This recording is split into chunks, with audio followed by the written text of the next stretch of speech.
Okay, so now everyone, evening. Thank you for coming down to today's talk entitled Domestic Violence.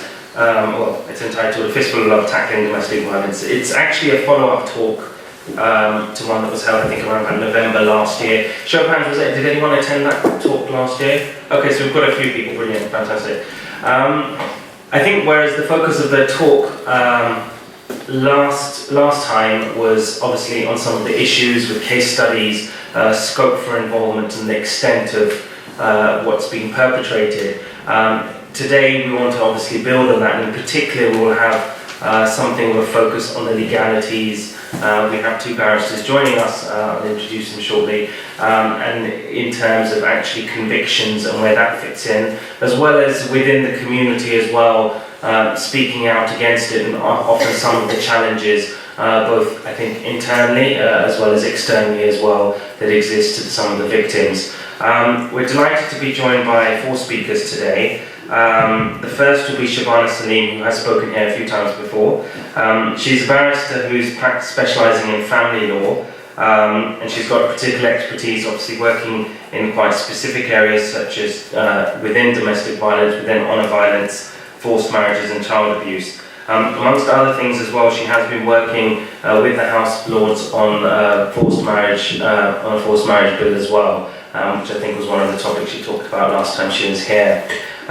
We then also have Khola Hassan, who's a writer and broadcaster. She's currently the director of Albatross Consultancy, which is an organisation involved really in focusing on research and outreach programmes relating to Muslim women and many of the human rights challenges facing them. She also is a member of the Three Faiths Forum and involved in interfaith work and scriptural reasoning work as well. Then Ismet Rawat will be speaking as well. She's the Vice President of the Association of Muslim Lawyers. She's also from a legal background with over 22 years practicing as a barrister, a range of areas. She's also a qualified life coach and often can bring this to the fore when dealing with these issues, where there is that element of sensitivity and understanding that's required.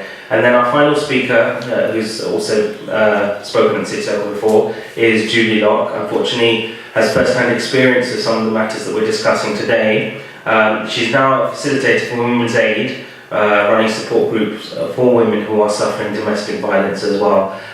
So we'll stick to the usual format, about 35 to 40 minutes in total from the speakers. Then we'll open the floor to questions. So do think of any questions you'd like to have, with a view to wrap up at about 8:30. Without further ado, I'll hand over to our first speaker, Shabana.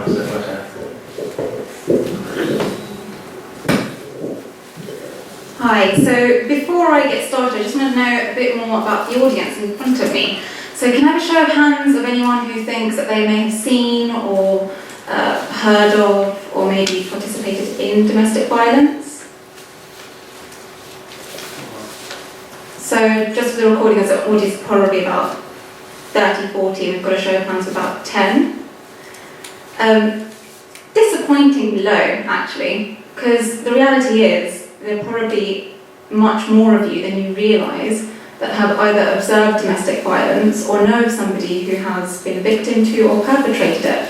And that's from the statistics, that's the research, and that's first-hand work that I see every day.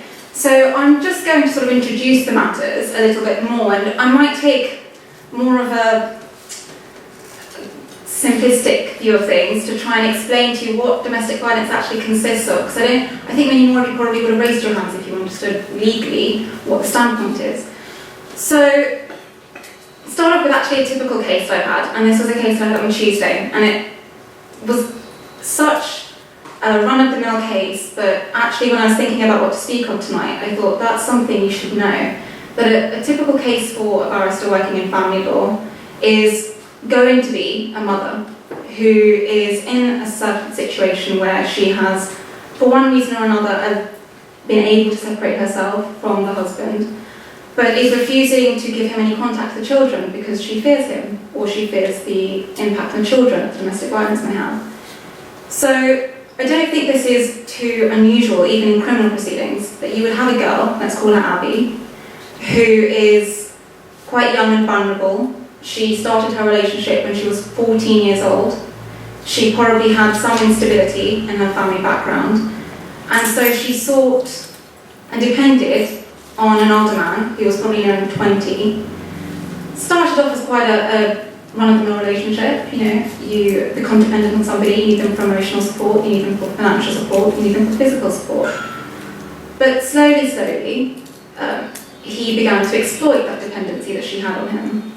And suddenly he was maybe a bit more controlling about who she spoke to, when she spoke to them, how she speaks, what she wears, where she goes, when she goes there, what time she comes back, whether she should have a phone or not, how many people she should have on her phone, whether she should have access to Facebook or Twitter or email, because these are different areas in which she could be exposed to very insidious types of people. And she slowly sort of got drawn into that environment.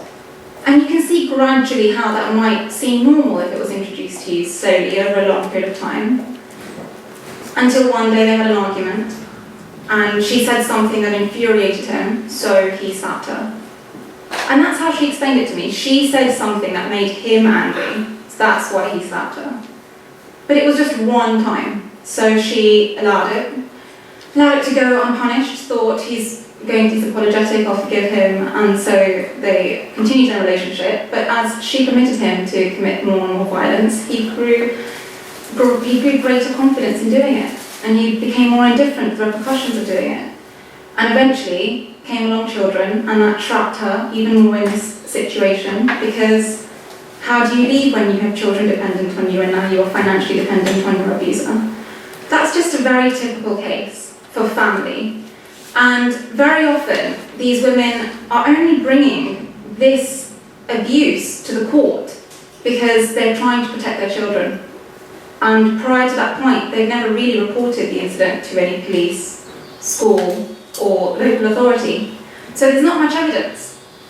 Now, the reason I'm telling you that is because the abuse in that relationship would have started from the very beginning, which is controlling. What do you wear? Where do you go? Who do you talk to? How do you talk to them? All of this is part of the legal definition of domestic violence. It's controlling behaviour, and also it's threatening behaviour. It's breaking or damaging property, maybe breaking or damaging your property, making you feel isolated, making you feel afraid. That's why a very shockingly large number of people have been the victim, or maybe have even perpetrated domestic violence, and you wouldn't think twice about it. And that's the problem the courts have, is that people allow the abuse to go on for so long. So, before I move on to the conviction rates, I just want to talk a little bit about actually somebody else that I mentioned in the proceedings, which is the child. People don't often talk about the child. And I know from the summary of this event, we're actually looking at the women and the female, well, typically female, but also male victims of domestic violence. It's only recently that people have started to properly research, and the courts have seriously considered the impact of domestic violence on the child, who is a completely silent victim. Now think about for a moment if you were 4 or 5 years old and you're witnessing this. Maybe if you were 10, 11, even if you're 14, 15, maybe you're even in your early 20s, but it's your parents. What are you really going to do? So studies and a lot of judgments have now shown the court approach has become to take children very seriously. The impact on the child is paramount. Now, the reason why you want to consider that and why you may need to take that into account is when you're thinking domestic violence, you will typically think of the female victim. But the child is actually just as important. The repercussions on the child, studies show, are far more long-ranging. They tend to suffer emotional, psychological abuse from witnessing the incidents. Sometimes they're the victims themselves.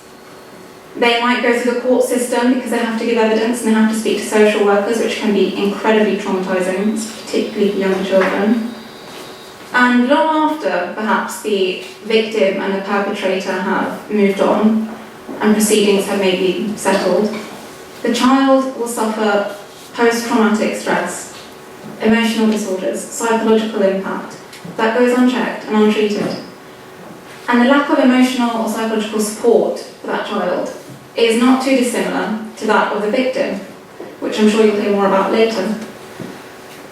So those are the victims, and that's the sort of scenario that I'm often working with. In terms of how the court processes that and how the court approaches that, it depends what court you're in. So you have the criminal court system, and then you'll have the family court system.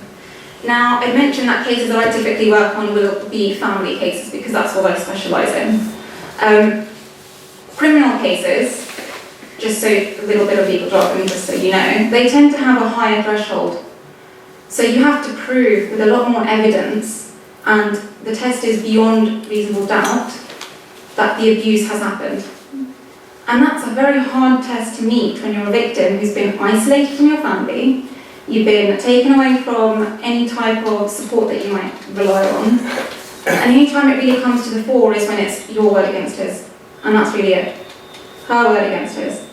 And that's difficult for a jury to be persuaded by, which is why conviction rates have been fluctuated quite a lot, and I hope that you'll hear much more about that from Ismet, who has experience of working in the CPS. With family law, the court system is different. The threshold is lower. So it's not as, you don't have to be as fearful in terms of how much evidence you need to prove the abuse has happened. The threshold is on the balance of probability, which basically means it's your word against his, and the judge will decide on who they think is more persuasive. So the judge can just, the case that I was talking about on Tuesday, there were no police records, there were no hospital records, there were no reports to anybody, nobody even witnessed it. We didn't even have any witnesses except the perpetrator and the victim. So it just fell down to who gave persuasive evidence, who was speaking, who seemed credible, plausible, persuasive.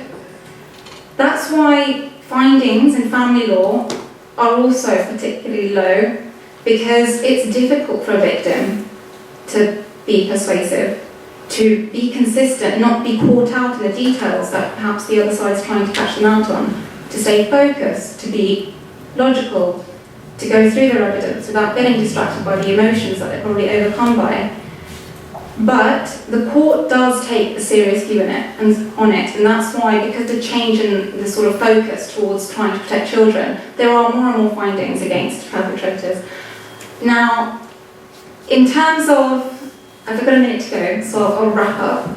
In terms of our community, and I can see a lot of people from minority communities, I just wanted to touch on that point. The reason why minority communities have one of the lowest conviction rates of domestic violence is because it's not reported, and I'm sure that you already knew the answer to that. But it's also because there's a lot of misconception about reporting domestic violence, which probably filters through to mainstream communities in any case, which is that if you report it, you won't have protection. And there's a lot of protection. The court systems tend to invoke a lot of practices, screening, giving live evidence, that you don't have to be faced with the perpetrator. And there are also support services that are available, probably less in the current climate, but they are there. The other issue is we don't call it domestic violence. We have concepts like izzat and honour that can be protected by the use of emotional or physical violence. And concepts like that almost distance you from the reality and the brutality of what's going on. Also, culturally, it seems that there's a norm of marital violence. Places, for example, I've worked with women from Pakistan quite a lot, and I wasn't too surprised, although I was incredibly shocked. That's a paradox, but anyway. Which proved that around 90% of women in Pakistan reported that they'd suffered domestic violence. And that's a disgusting amount. But that's the norm, and it's an accepted norm. Which is why, until recently, there weren't even any laws that criminalised domestic violence in Pakistan. And that culture filtered through to England, quite naturally. And not just from Pakistan, but that's an example for many other minority communities. That's part and parcel why conviction rates are so low. I could talk about this endlessly, but my time is up, so I'll move on. Thank you very much. Pass on to Khorana. السلام عليكم ورحمة الله وبركاته. والسلام على نبينا محمد وعلى آله وصحبه أجمعين. Well, my bio is very interesting. I started job that I do, which makes me the speaker on today's panel, which is that I work as a judge at the Islamic Sharia Council in East London, Leighton. The ISC is the first Sharia Council in Europe. It's still the largest Sharia Council in Britain, and we have an office in Leighton, but we actually have clients coming from Ireland, from Scotland, from Wales, and even from France, Belgium, Sweden. Parts of Europe are coming to us because they've got nothing comparable in Europe. So I've been working at the ISC for a few years, and I was made judge about 6 months ago. Most of the cases that come to us are women who want a divorce, a religious divorce, but cannot get one because their husbands are refusing to give them a religious divorce. They may have disappeared, they may still be there, but they're refusing to give them a religious divorce. So this could be that they don't have a civil marriage, or it could be they have a civil marriage, but they still want the religious divorce. So that's what we are processing. And we get hundreds and hundreds. I think average at the moment is about 600-700 clients a year. Majority of them are women. They come for various reasons why they want a divorce, but number one reason is domestic violence. That's the first thing they write down on their application forms. What I will say after what I've just heard is that domestic violence and men who perpetrate violence have no religion, they have no faith, and they have no ethnic background. Violence against women is perpetrated in every single community, I think, on this planet. There is no community that I haven't come across that does not have domestic violence happening, because evil happens in every society. What society is immune from evil? What society is immune from not fearing God and doing what you want and hurting people? So this is an issue in the English community. It's a massive problem in the English community, the non-Muslim white community I'm talking about. And it is there in the Pakistani communities, in the Arab communities, the Somali communities, in every community you can think of. And my clients come from all sorts of walks of life. They come from rich backgrounds, educated backgrounds, illiterate backgrounds, poor backgrounds, Arab backgrounds, convert backgrounds, you name it, they come from these backgrounds. So the only thing that unites them is the fact that there are men out there who feel it is perfectly acceptable, not because religion sanctions it, but because their own ego sanctions it. It's about control. It's about pure evil. That's the only word I can use, because when I meet these men, that's all I can think of. That you have evil in you, that you think it's perfectly acceptable to do this. And it is not, as I said, sanctioned by any culture, by any religion, by any ethnicity. The ISC is in Waltham Forest, and I was working with Waltham Forest Council recently because we're sort of working together at the moment on this issue. And they said the numbers of people who go for help to the police, to courts, to a refuge, to run away from home, or to us, for example, to get a divorce, is actually the tip of the iceberg. It is the minority. The vast majority of women who are victims of domestic violence across the board, I'm not talking about Muslims, across the board, stay silently and put up with it. And I'll give you just one example just to show you. I had a client, and the door opened, and the lady walked in. She was about 60 years old. And it's quite common for people to bring their mothers or somebody with them, especially if they're going to get very emotional. They want somebody to just sort of give them some support. So I waited for her son or her daughter to come through, the client. And nobody did. She came and she sat down. And I thought, oh good Lord, okay, so I looked at the file, and yes, she is the applicant. She's 60 years old. So I said, okay, sort of talk. So I started talking, discussing the case. And I asked her how long she'd been married. She said 40 years. I said, so what happened? What went wrong? Did you start recently? She said, no, I started from day one. I said, again, why? And it's, as was just said, that initially it's the control, it's anger, and it's women forgiving and thinking, no, he didn't mean it, he's really sorry, he's apologised. And women believe that because they think they love him. They think he's sorry. They think maybe that is his way of showing that he loves her. The fact that he cares about her means that he's able to hit her. And so this carried on for a few years. She couldn't pluck up the courage to get help. And then she became pregnant, had a child. Again, it becomes absolutely impossible then, because now you're thinking about a child. As the years went past, she had 3 daughters. And she stayed with him. And I said to her, why didn't you at any point in these 40 years just think, I've had enough? And she said, because nobody would marry my daughters. If I divorced my husband, who would marry my daughters? So for 40 years, living in a house, and this lady didn't work, so she's trapped in this home, day in, day out. You know, a marriage, the Quran talks about being a place of, you know, joy and blessedness, and you garments for each other. That sense of love and compassion and being close to somebody and sense of protection. She had none of that. The world out there was much safer for her than the home, but she put up with it. And I cannot imagine for a second what it must be like to put up with this for 1 day, 1 week, let alone 40 years. But she did, just for the sake of her daughters. And as she was talking to me, she took off her scarf. She said, I want to show you something, and she took off her scarf. And I got the shock of my life. She was covered in scars, forehead, behind her ears, on her chin, on her neck. She rolled up her sleeves, her arms were covered. He used to use knives on her. That was his basic choice weapon.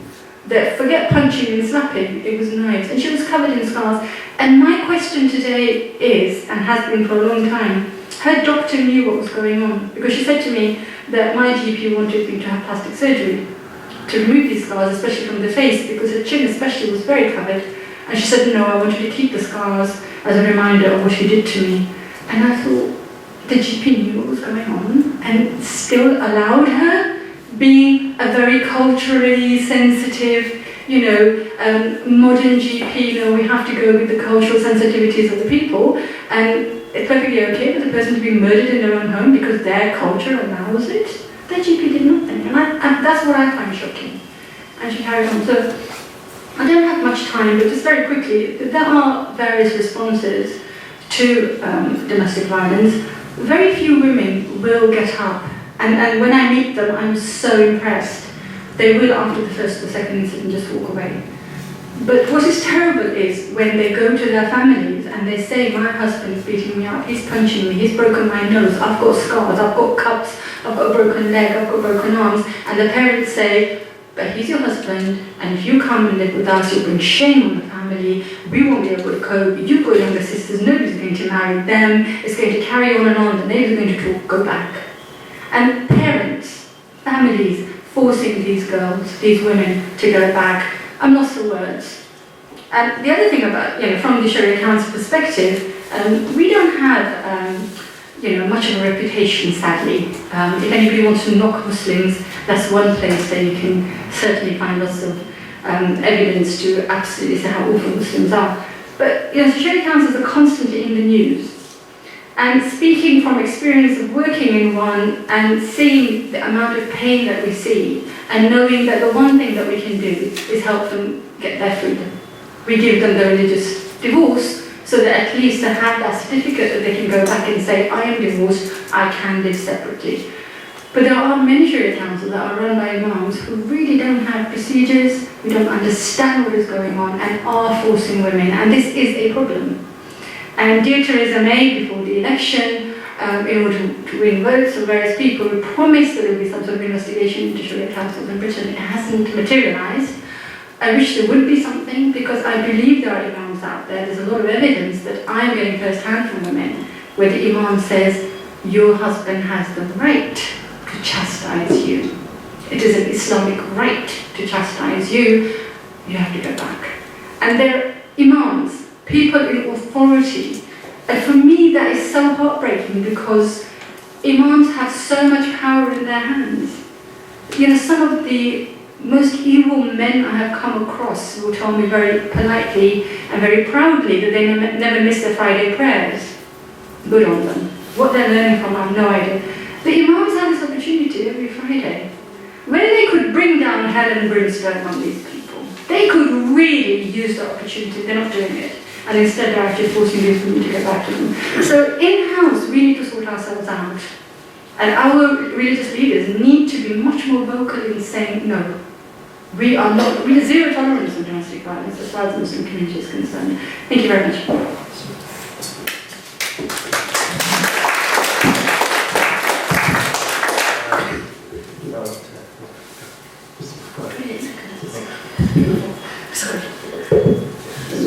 Assalamu alaikum, this evening.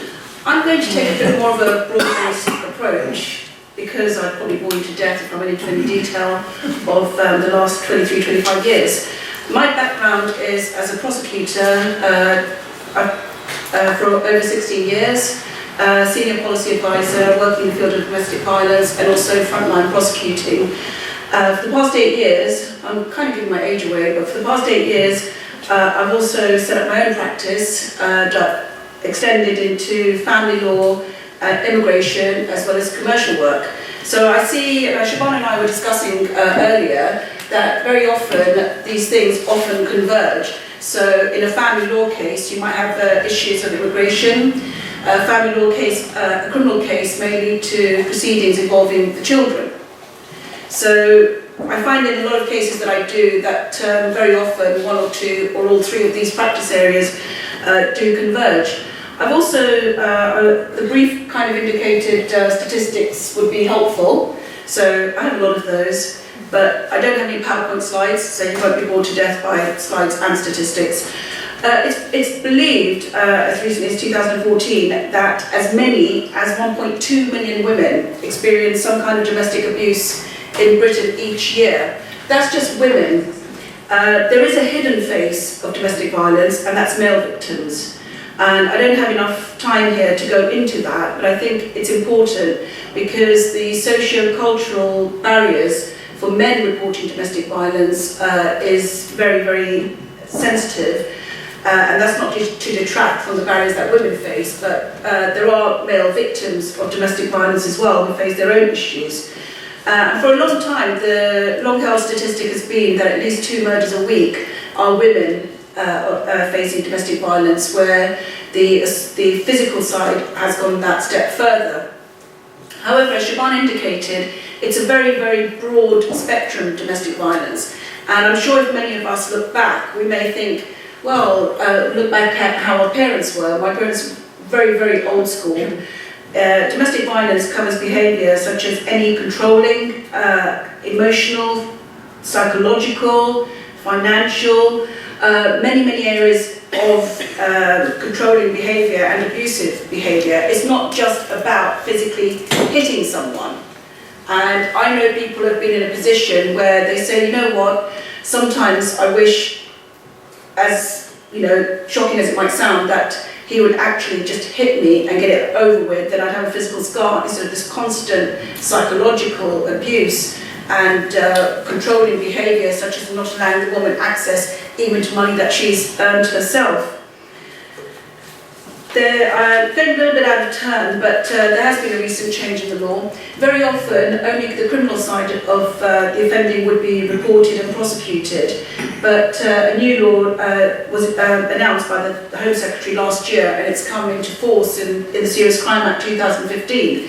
And men can now be charged, well, I say men, but women as well, but the likelihood is that the majority is going to be female complainants and male defendants, and that is this legislation makes it illegal for someone to exercise coercive control over their partner.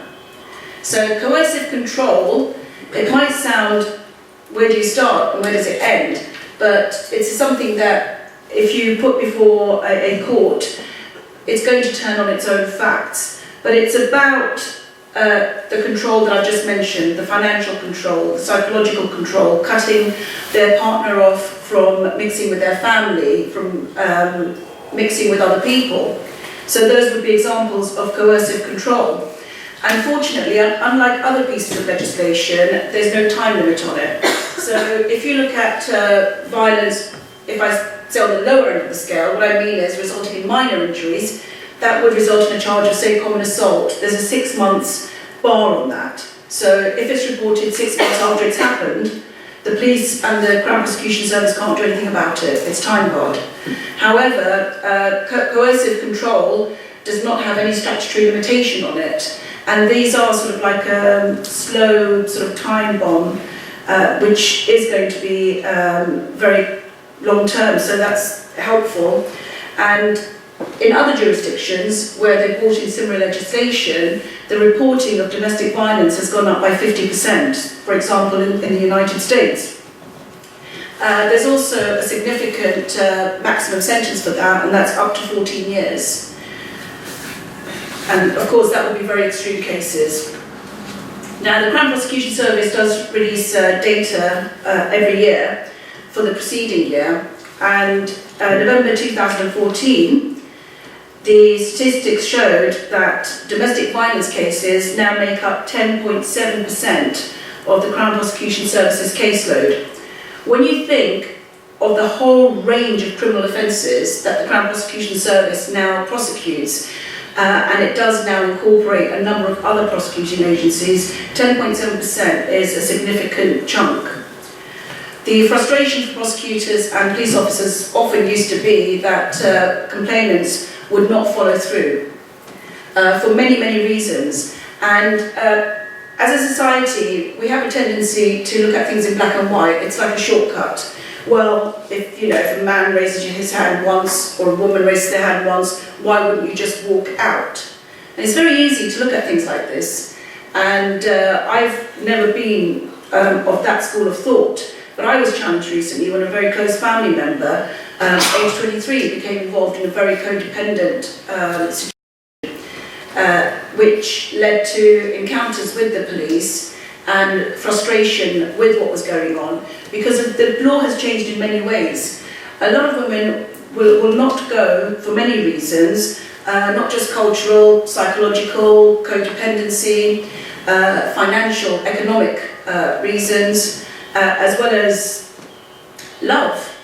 Love can make you stay with somebody who physically and emotionally and psychologically hurts you, because unfortunately you can get into that mindset that actually this is how this person is showing their love to me. It may not sound logical, but when it comes to emotions, logic is not always there. So there's many reasons why women stay. Turning back to the statistics, there were over 107,000 cases concerning violence specifically against women and girls, and that was a rise of 18.3% over the previous year. Now, I don't know if there's been any research as to why there was such a significant hike of 18.3%. In this coming year, there will probably be a rise because of the new legislation on coercive and controlling behaviour. However, there wasn't any significant new legislation for the previous year. So it's very sad that whilst awareness is growing, the statistics are increasing. Some of that is because women are more aware of their rights, more women are reporting, but it's not as simple as that. And again, we could go into a lot of reasons for this, and I have my own views on the factors that leads to increased in domestic violence, which we don't have the time to go into now. Seeing as I've only got 2 minutes and so much more to say, there are a lot of issues around reporting. Old statistics used to say a woman would experience it on average 36 times before going to the police. The police officers, it really depends on who you get. The police officer who was dealing with my close family member's case was very funny about talking to me, although I didn't actually tell him I'm a barrister with the experience that I have. However, I was very shocked and surprised that she didn't go through with it, and she was lying to us and all sorts of things. They could easily have prosecuted under the very proactive CPS policy jointly with the police of victimless prosecution. So what that means is, even if the complainant does not want to go ahead, if there's independent evidence, witnesses, video, etc., they can still go ahead. They're also supposed to consider witness summonsing the complainant. That might sound a bit harsh, but very often it's easier for the complainant to have that decision taken out of their hands, so that the partner can then not take revenge on them, as it were. So that was an issue, and I'm going to beg your indulgence just for about a minute, because I've got 2 or 3 very important things to say. I did have experience of the Sharia Council, because we did take this young relative to the Sharia Council, and of course there's this panorama programme, all this nonsense, and the response to that was excellent, by the way, on the website.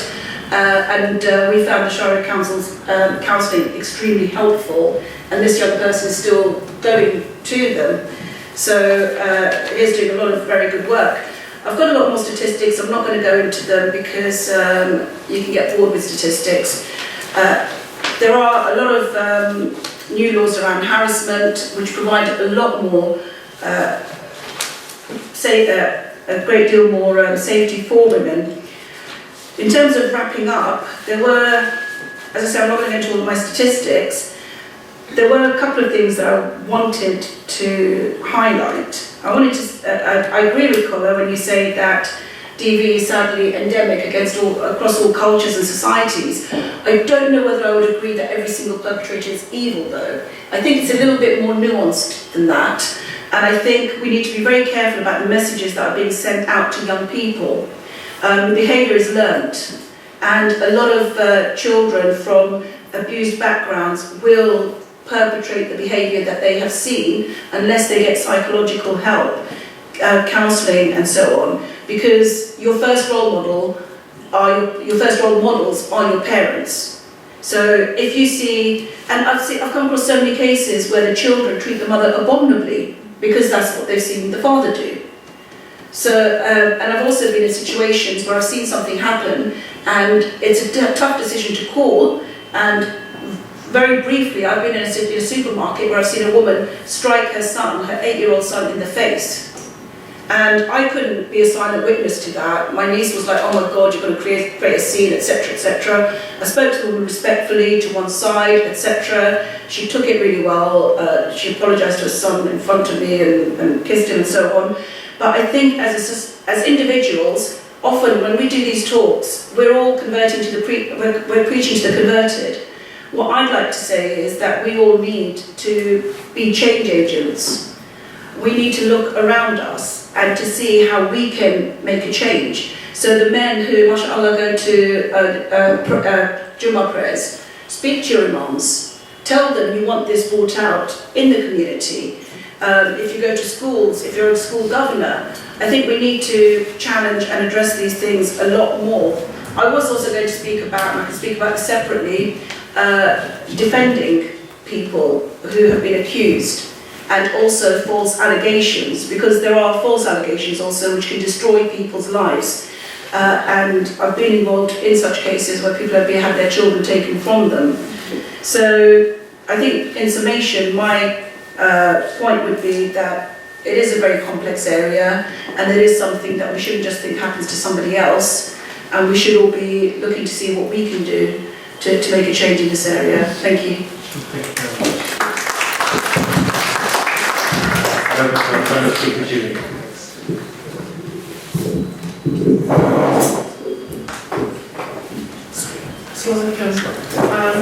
I know some of you were here the last time I spoke, and last time I was here I gave a short snippet of some of the things that I suffered at the hands of my ex-husband. Today I will talk a little bit more about some of those things, but if you missed it, there is a blog on the City Circle website which covers what I talked about last week, and it will be extended a little more, will be added next week as well. Basically, I suffered physical, psychological, financial and sexual abuse by my husband on all different levels. The information I want to share today, it's more about bringing awareness to people about the shortfalls in the system. Because what happens sometimes, there is a big fear for those that suffer domestic violence about going for help.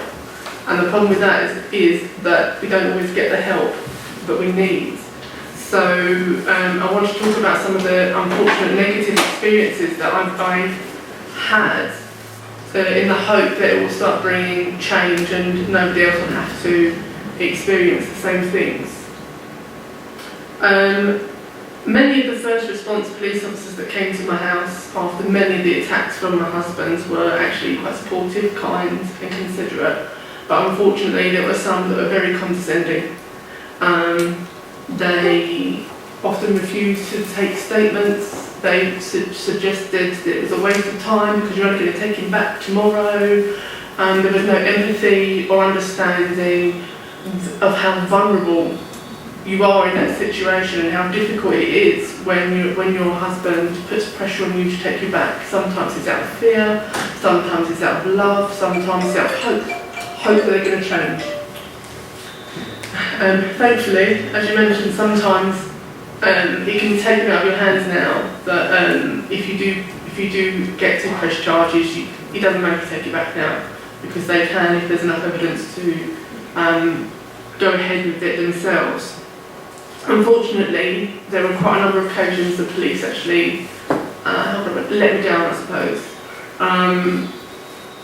On one occasion, it was quite severe injuries. I was actually bruised literally from the head to my toes, and I had to be photographed in my underwear. I didn't feel very supported by the police. In fact, I felt humiliated because they didn't offer any female assistance. I had to stand in a room with a male officer while he photographed me.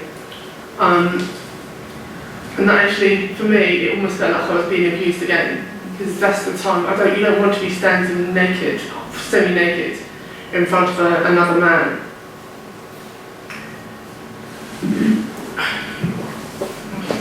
Even after these photographs, this time I actually had fled my home, and it took them well over a week to arrest my husband. During that time, every single day, he stood outside my son's school, waiting for me and my son to appear. He constantly was walking up and down. Luckily, he didn't know that there was another entrance to the school, so we would go from another way. Every day, we called the police. Every day, it took them an hour to turn up, so obviously, he was no longer there.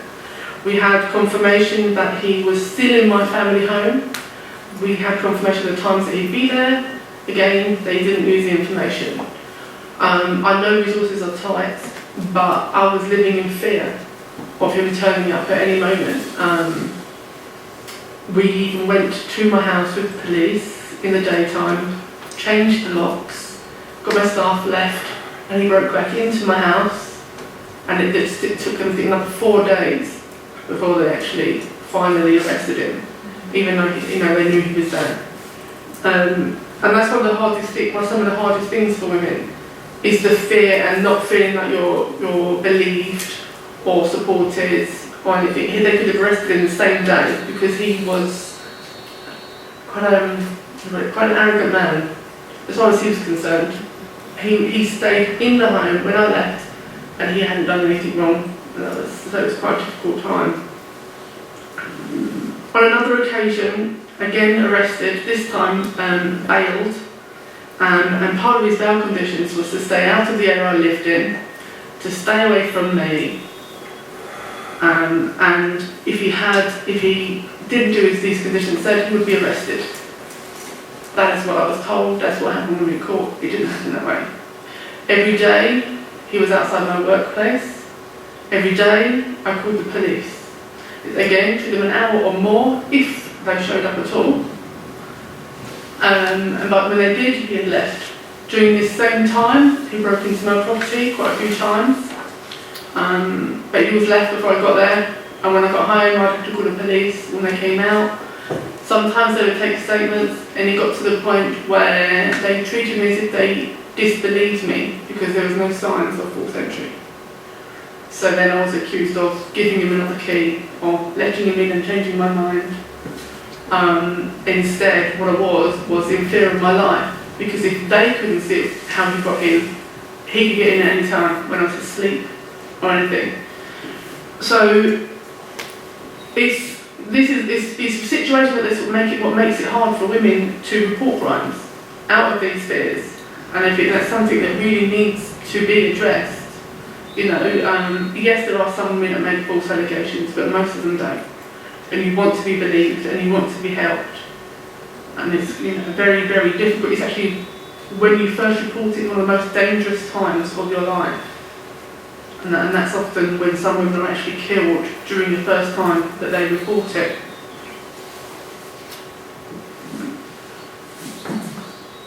During this time of him stalking me and breaking into my house and everything, he eventually went to court, and the police it wasn't even brought up in court.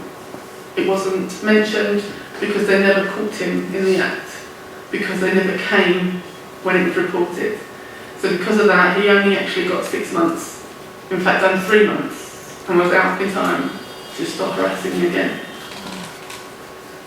I think in total, He was arrested and put in prison 3 times for things he'd done. Obviously he'd done many, many more that I didn't report for obvious reasons.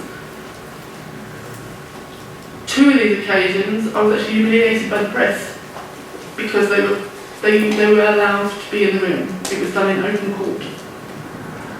And instead of condemning him for what he did, they condemned me for being with him. I was belittled, called stupid, and it was horrible. People were staring at me walking down the streets, people were whispering about me. It was horrible. People that I knew that I didn't want to know about my situation were coming up to me, and it was horrible. I couldn't get away from it. I tried to contact the domestic violence unit at the time to see if there's something to be done. Nothing could be done because it was an open court, so they had the freedom of the press to do what they did.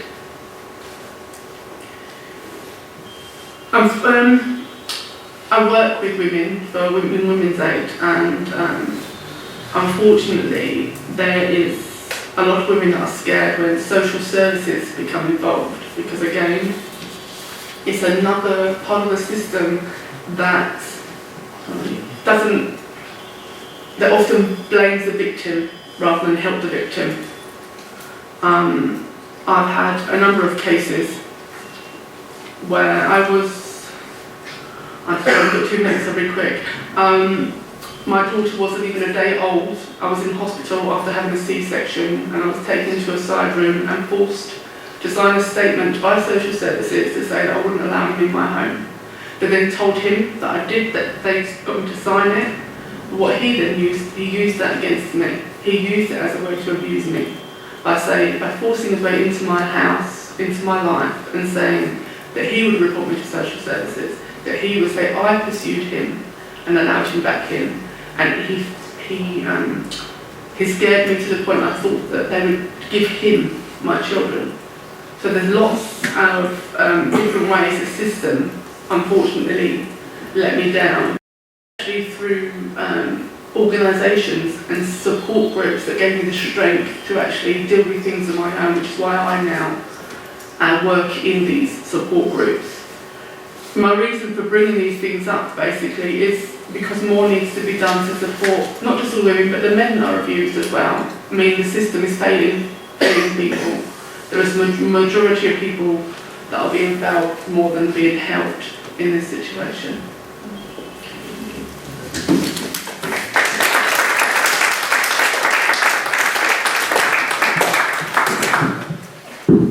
Thank you very much to all our speakers. We've got about 20-25 minutes for questions, just to again remind you sort of the house rules. If you could probably just keep it to 1 question, and if you do want to direct it to a particular speaker, otherwise we can allocate us accordingly. If you do want to make a point, that's fine, to keep it brief. If I do choose to cut you off, don't take it personally, it's just simply to keep things flowing. I think the first hand to go up was the lady over there. If you could sort of speak up, I'll try to repeat the question. Thank you. Julie, I'm with you because I am also a victim. I'm an expert by experience. And I am an Anglo-Saxon, and this is my country. And my ancestors wrote the Magna Carta, justice for all. Yet I feel a known person in my own country because I opened up to an historical event in 2012 where I was pushed to the floor, brutally kicked by my husband, and I automatically put my arm round to stop him. And I received a nightstick fracture of the ulna. It's called that because an isolated fracture of the ulna cannot be got from a fall down the stairs like I'm covered. It can only be got from a direct blow. It remained a secret until my Moroccan husband last year packed his bags and left me after getting his ILR for the UK. And so I reported him to the Home Office and I exposed the truth to the police. He eventually was found living with a Portuguese national and he was arrested. But we seem to have a problem with the Crown prosecution being a little mini court and jury at the point of arrest, and he was let go. And what I want to challenge in you is the problem with the CPS. I've sat in the debate on the 23rd of June in Westminster Hall, and it helped in a way because it made me realise I'm not the only non-person in my own land. We have a problem with the funding of the CPS. We have a problem where they are failing victims. They are not listening and they are not taking perpetrators to accountability. I have spoken to the UN rapporteur for the violence towards women in peace and wartime, and there is a state responsibility to bring the perpetrators to accountability. There is a state responsibility to listen to women when they finally open up and crack open the truth. And in that, there is a state responsibility to bring the perpetrator not only to accountability, but to rehabilitate. Because they can't go out and keep doing this. It's not acceptable. So I am very, very let down by the system, and I completely hear what you said, Julie, and I'm with you. Thank you very much. Is that okay?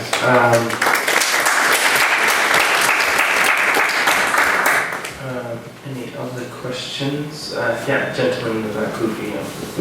Yeah, if you know about obviously law, Scotland go for the Dutch Roman law, and the UK goes for the Napoleonic law. I was going to say, do you think that has any difference between domestic violence of the Dutch Roman law and the Napoleonic UK law? Okay, we'll leave it to one of the. Either of you want to take that? Yeah. Maybe we can take the first question first. Okay, I didn't know there was a question. I think that was just sort of support some things you said. If you've got a comment to make on it, go for it, yeah. Yeah, sorry, I didn't get your name. Marjorie. Marjorie. Marjorie, first of all, it takes a lot of courage to stand up as you did, and secondly, to pursue that to help other people, and the same with Julie as well.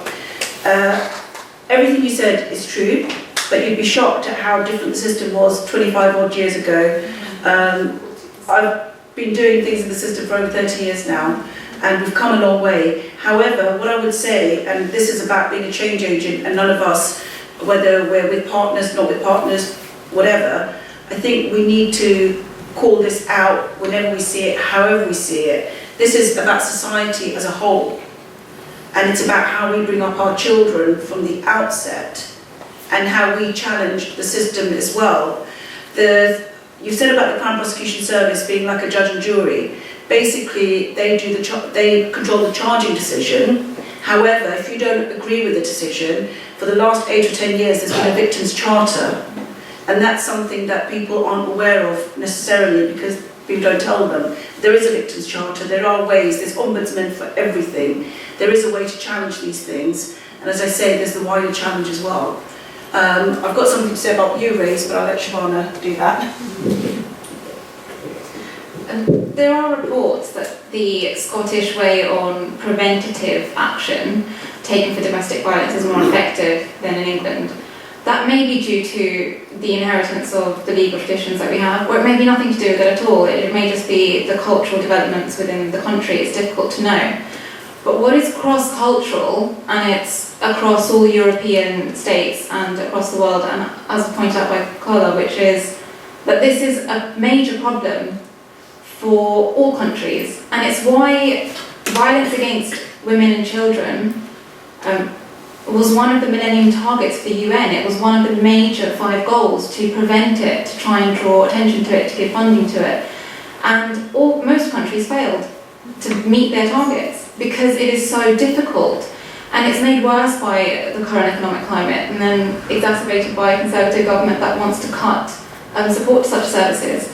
So it's difficult to say that one country is perhaps more effective legally than another, because the issue, which has been, I hope, report made clear across the board, is it's an underreported issue for one reason or another. As has been highlighted, the support services aren't there, and there are a lot of issues with the system as it is.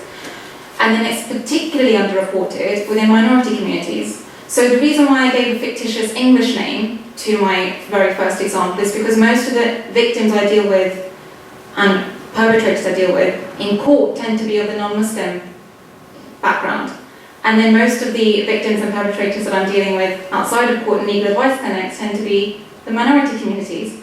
So the Sharia Council is vitally important when it's done well in that respect, because minority communities do not want to access mainstream systems. They want to go to elders. They want to keep it in the family, and if they have to go outside, they would only want to go outside to religious and cultural leaders.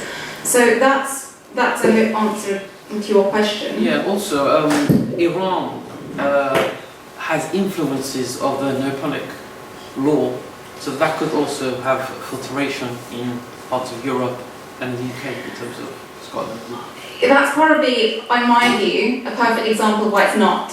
Because Iran, Bangladesh, India, Pakistan, and Afghanistan, Yeah. these are the least committed, officially at least,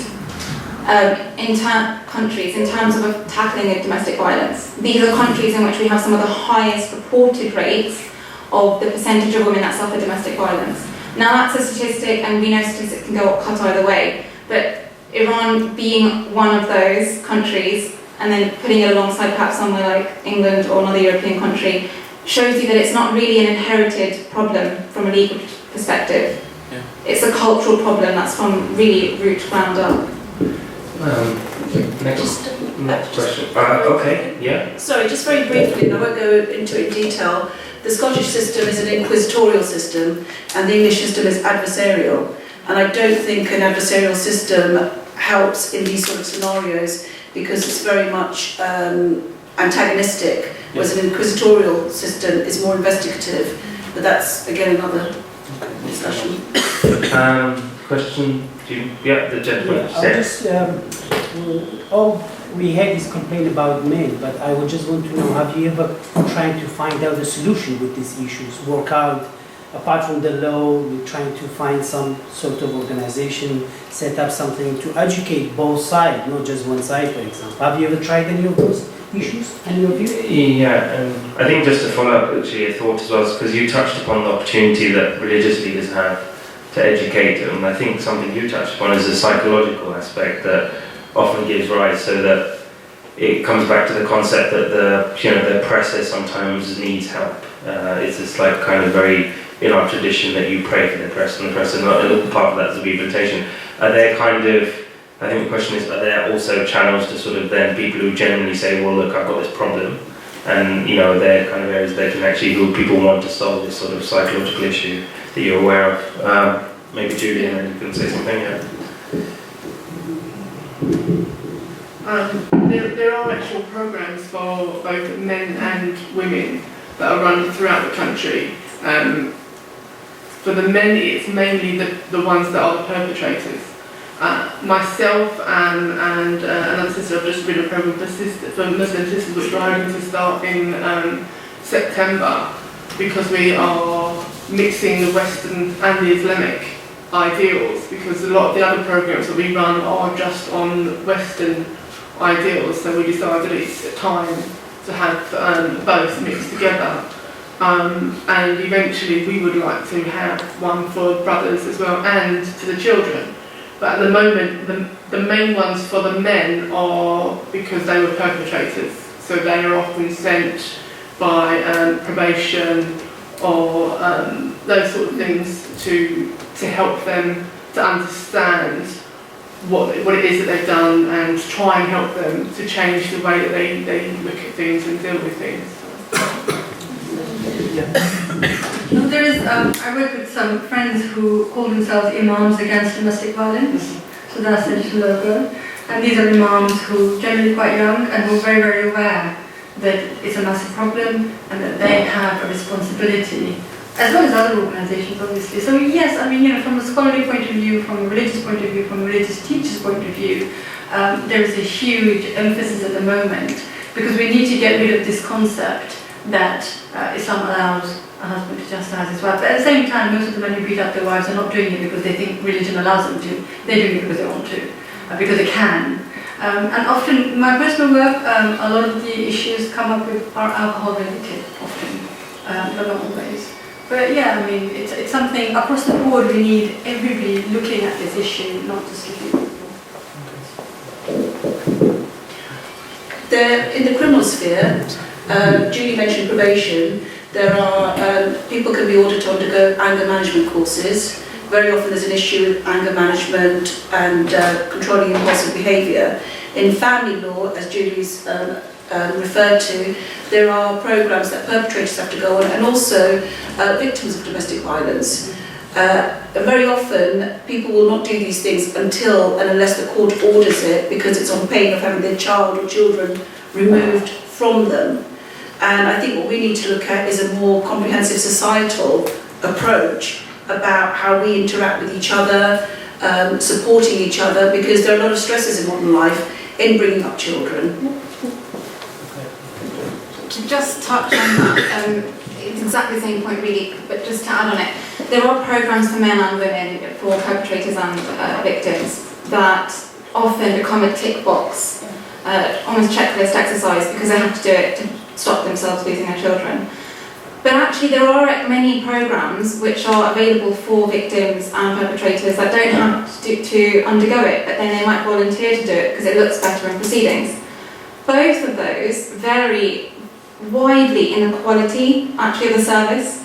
I've had some horrendous stories from clients who said they spent 4 days, they had to go to 12 sessions, and 4 consecutive sessions in a row were basically which room they should run to if the abuser was in the house.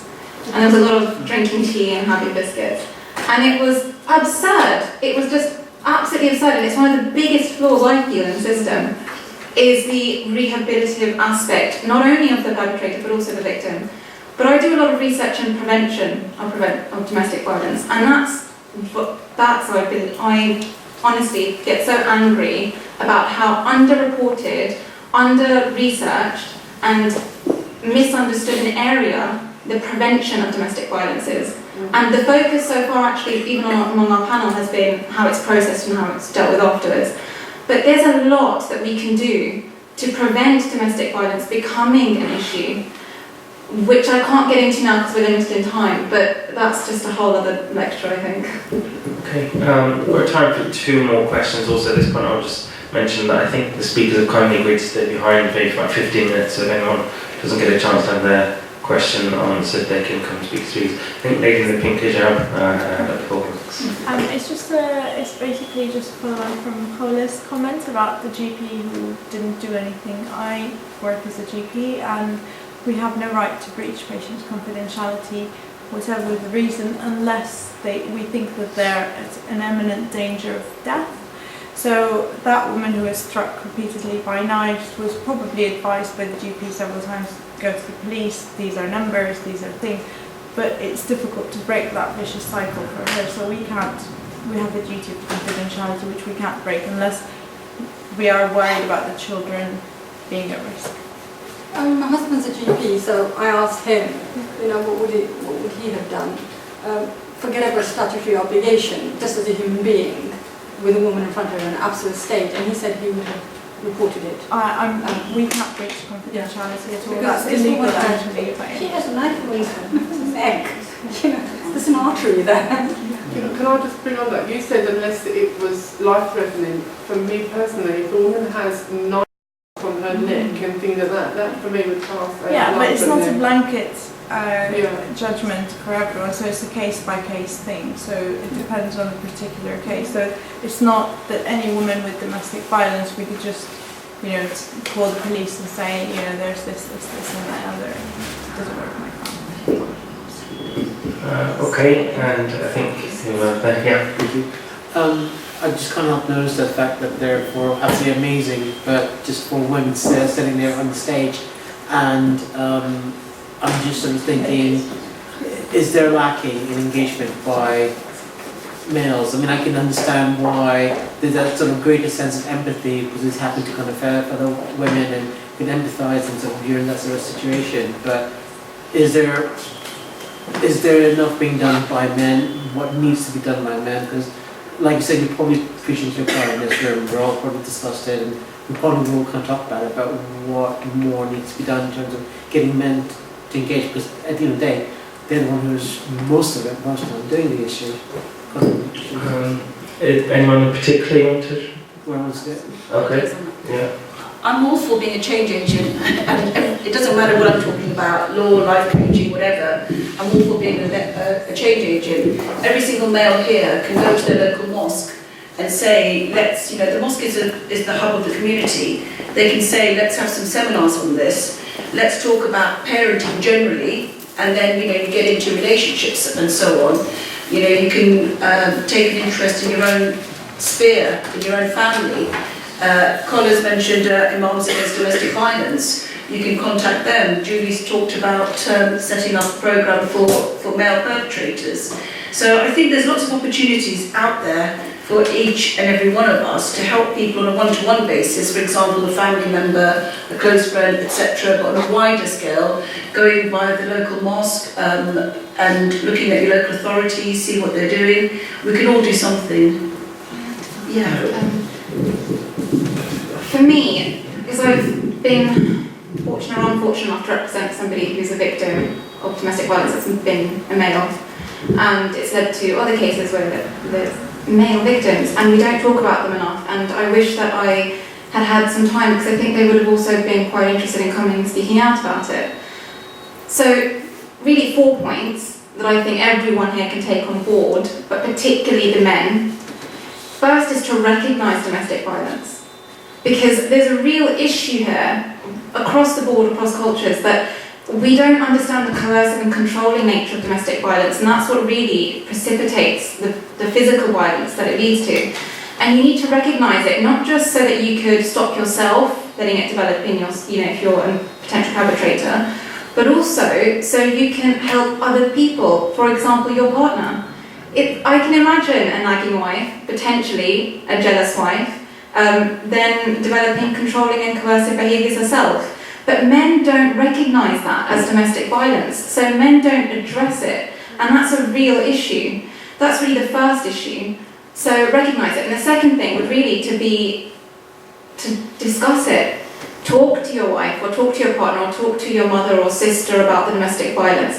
It's much more powerful a message coming from a man, because typically perpetrators are male. And so there's that sense of support, and that also the sense of strength and security that female victims get. And some of the victims I've worked with tend to be much more fearless, or less fearful, I should say, about pursuing proceedings when they have a brother supporting them. Much more than when they might just have their mother. And the third thing really is to just act. It's not just talking about it. I mean, we mentioned change agent various times, but reporting it. If you feel that domestic violence is going on in a family home, you can report that to social services. Chances are the female won't, the wife, if it's a woman, but it could be men, won't really be able to report that herself, and having that decision taken out of her hands may be helpful. I hear some of the criticisms made of social services, and I entirely agree with them, but they are there to protect both mother and child. So they do as a lot of good work, and so you can report that, or to the school.